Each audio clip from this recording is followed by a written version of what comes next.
the Swiss cheese model. In the final report of preliminary assessment of new findings on MV Estonia accident, there is this so-called Swiss cheese model, a simplified visualization of the causes of the accident. The model is in the end of the report under appendices. The image shows how the accident could happen when multiple factors aligned with each other, like the visor locks not being as strong as they should have been, and that the plans for reinforcing the locks were not transferred to the new owner when the ship was transferred to Estline and the route Stockholm to Tallinn. Systematic lack of lessons learned, slice 1. Knowledge of visor failures on other vessels with similar solutions was not shared within the industry. Slice 2.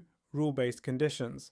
Lack of international rules and detailed rules within the class gave space for latent unsafe conditions, which in turn allowed calculation errors and potential consequences of improper interaction between hull structures. Slice 3. Design.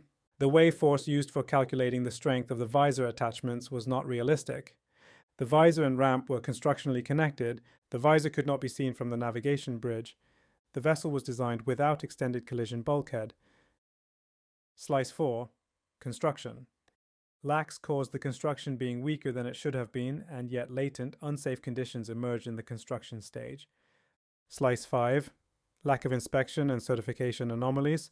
The calculations and the visor attachments and the actual construction were not examined or inspected, but the certificate was still issued. The accepted exemptions from existing rules regarding the placing of the bow ramp was not noted in the vessel's certificate. Both these anomalies of her certificates made the vessel unseaworthy. Management and operations, slice 6. Plans for reinforcing the locking devices was not transferred to the new owner.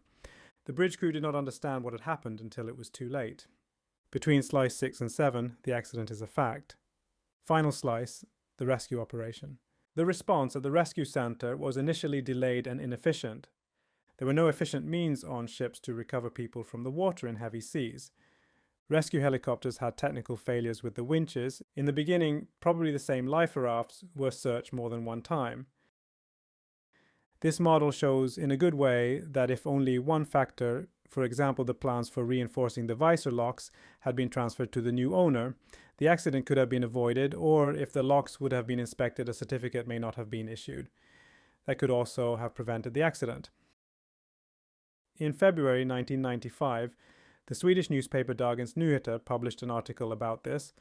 The journalists have looked into the certification process and how it came that Viking Sally had the certificate issued even though there was no collision bulkhead as was mandatory. In the Swedish documentary Livlinan som brast, The Lifeline That Broke, from 2002, this is also talked about. So this process has been known for a long time. In the article from 1995, the journalists ask a lawyer if anyone could be held accountable legally for the accident. The answer is no. The certificate was issued more than 14 years prior to the accident. The conclusion is that this accident was totally preventable.